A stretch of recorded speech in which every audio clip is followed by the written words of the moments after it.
Well, Jack, we sat here just weeks ago. Life was good. You were in the form of your life, just signed a new contract. Shows how things and football changes so quickly. Yeah, it does, and in an unfortunate position, but still a fortunate one. That has happened, and there's nothing I can do. It's happened. I've just got to recover as well as possible and just bounce back. So where are we? You've had the operation. So where exactly are we now? We're two and a half, a little bit longer post-op, and it's going really well. Physio's happy. I'm really happy with what's going on, and we've just got to take it day by day really, and just focus on the first 6 weeks of the boring stages of being in a brace, being on crutches, and you know we take it day by day. But it's one that I can't take for granted, and one that I've got to take every step that I do take very carefully, and it's frustrating, of course, but I'm in a situation that I'm in, and I've just got to bounce back and deal with it. Is it a different injury from one and then two? It's the same as two, but the tear's bigger. So we had a microfracture surgery last time. So the new injury sort of wiped that one and started a new tear. So we've had a different surgery this time, which was a membrane surgery. So the percentage of it going again is a lot less than what it was on the previous one. So fingers crossed and everything goes well with the recovery. Is it a weakness in that knee, perhaps? Probably got to be with the fact that I've had three, but it's something that I've got to overcome and deal with. It all seemed pretty innocuous, you know, against Doncaster, even to the point where you're walking off, and it didn't seem that bad. No, and I think that's probably part of it. I knew I had done something. I know my body, I know my knee, and I knew I had done something. Just caught my foot in the ground and felt like a pop. So my first instinct was to put my hand up and say something weren't right, and then try and run it off, but it just wasn't right. So the decision was to come off. We obviously had the scan on the Monday after that, and got told what was the situation. We was going to have surgery the next day, and myself, the club, and the board all had a conversation of we'll take this one carefully and see different people, and ended up going to London for the surgery, and Professor Faris Haddad did the operation, who was very good with me and very good with the surgery. He was happy with how it went. So we changed a few things to what we have done previously, and everything went well as far as I know. The physios know, the surgeon was happy. So now it's just a case of recovery, which is in my hands, and the physios that I do it right away from here and do it right when we're here. Can you explain the feeling when initially you're walking off? Does it go through your mind, not again? Yeah, it did, and not so much then. It was probably the time when I was home in the evening on Saturday and sitting there and not knowing what to think, not knowing what to do with yourself, and probably in that situation now where I'm limited to what I can do, so I'm driving myself a little bit mad, just sat in the same room not doing anything. But like I said, I'm fortunate. I'm in a position that everyone wants to be in, being a professional footballer, and there's people a lot worse off than what I am. So that's what I've got to take, that I'm lucky of what the job I do, and I've just got to take it with a pinch of salt of what's happened and bounce back. That is a credible way to look at it, but you're right, it is the only way, isn't it? There are people out there that you can look at and say, well, you know. Yeah, I can sit and dwell and worry about what's happened, or I can just focus on getting myself better and focusing on that, and that's what I'm gonna do. I can't sit and worry about if it's going to go again, if my recovery ain't going to go well. I've got to give myself every opportunity to get back, and that's what I'm going to do. I would imagine your Saturday timetable now has changed quite drastically, hasn't it? yeah. So obviously just sitting at home, not really doing much, just watching football, and Sundays are the same, watching every game that's on. And yeah, it's good to be able to watch football, but it's frustrating not being able to take part. So that's a bit the down part of it all. But like I said, I'll back the boys the whole way, and I'll be right behind them. Hopefully we can get promoted. But when you're watching Pompey, obviously you're mentally kicking every ball that's going back there. Yeah, you end up turning into more of a fan. So sat there wanting the boys to win and wanting them to do well and progress up the league again. And I'm sure other boys that have had spells like the team, they'll be feeling like that, and that's exactly how I am now. Listen, you've got time on your side because you've signed a contract till the summer of 21.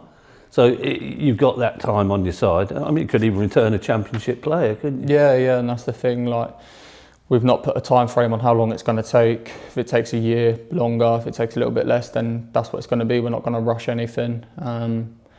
It's down to me when I feel right, and there's not a chance I'm going to rush anything. I'll take every step as it takes, and it's a day by day thing, and that's what I've got to do. And it's probably better to do that rather than make an announcement that I expect to be back here or I expect to be back there. Yeah, that would just put pressure on myself. If I say I want to set a target to get back for that game, and I miss it by 2 weeks, then that's putting pressure on me. So I'm not going to put any time frame on it.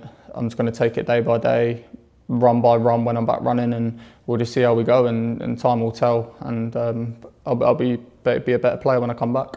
I mean, as I say, you have a thoroughly credible outlook, but is there ever time, you wouldn't be human if you didn't think, why now? It's an easy option to give up on it, and that's not one I like to take, because it could be easy to just say, look, it's my third one, I can finish and that's it, and it'll do everyone well, but that's not the outlook that I want to give on it. I want to give everything I've got to come back and prove that you can have knockbacks and come back, and that's exactly what I'm going to do. You ever feel one day that you'll make a perfect mentor for young sportsmen that are going through exactly what you're going through? Not 3 times, not even 2 times, but just the once. Yeah, no, it's a very difficult thing to go through, and that's why you've got to be mentally tough, and you just got to deal with when there's setbacks, how you deal with it. When you're having good days, not get too high. Because you can get high one day and then you're coming straight back down with a bad day the next day. So you can't take granted anything that's happening. You've just got to be happy with what's going on, trust the process, and be patient with everything that's going on. Like I've had the brace moved a little bit now to 30 degrees. So the first 2 weeks I was stuck at 0, no bend, nothing. And as soon as it got moved to 30, which isn't a lot of bend, that was one of the best days I've had. So they're just little slight things that are going to make it better. It's really good, but then I can't take for granted that that's happened. So I've just got to relax and just take it really slow, and that's exactly what I'm doing. And we'll take every single step that we have to do in the right way. Of if I go away for a bit of rehab, if I go away and have a little break mentally and physically, then we'll take that. And the club have been really good with me on from the start to now of treating me well and looking after me in different ways, and couldn't thank them enough for it. Is it good to have all the support you have around you as well? Yeah, a massive thing is away from here, because they're the times that can get low. For people who haven't been in the situation, they won't really know what's going on. So at the moment, the downstairs room's just been changed into a bed. So I'm literally just in the bottom room doing nothing, not moving from getting home at 1 o'clock to waking up the next day to 8 in the morning. So I'm just stuck in a room, and that can get mentally hard. It can get really draining, really, just staying in that same room. So the people around you are the most important people that you need. So, everyone's looking after me well. I'm getting looked after well at home, and they're the ones that will get me through it. Really, I think it's down to me. I'm thinking that I can get through this, but it's not. It's the people around me supporting, and you can definitely take that for granted at times of what they do for you, and they're the ones that get you through the first 6 to 8 weeks of the horrible stage. And an absolutely lovely touch, your girlfriend Demi has actually adapted your car as well. Yeah, so her dad took the front seat out and put a footstool in, so I feel like a chauffeur driven, so I need to get her a hat.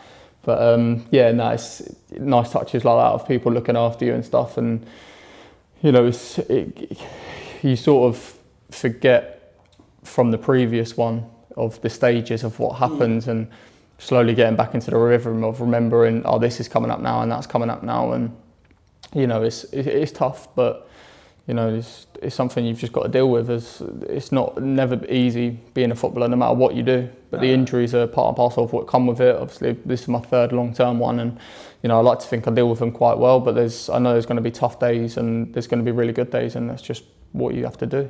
You have to look at, say, look, in 3 years' time, you can look back on this, and you'll have become a better person because of it. Yeah, definitely, and that's the way I'm looking at it now. Is if I'm out for whatever time I'm out, that's that time of me growing mentally stronger, and I'll get physically stronger over that time. So I can look at it like that, or I can sit and not want to work and just deal with it and dwell and sulk about it. But you can't do that. You've just got to get on with it, and it's happened. setbacks in football are one thing, but this is, I suppose, completely different to that, isn't it?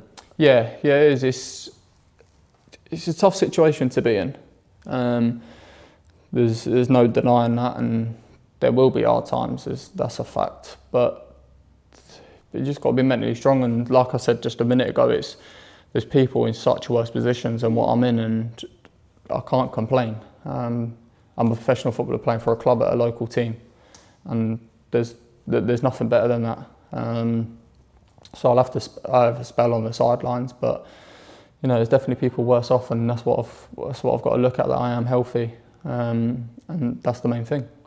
Well, listen, not are you only a credit as a footballer, you're a credit as a person, and I'm sure a lot of people will love what you're saying. So Thank you. Thank you. Cheers.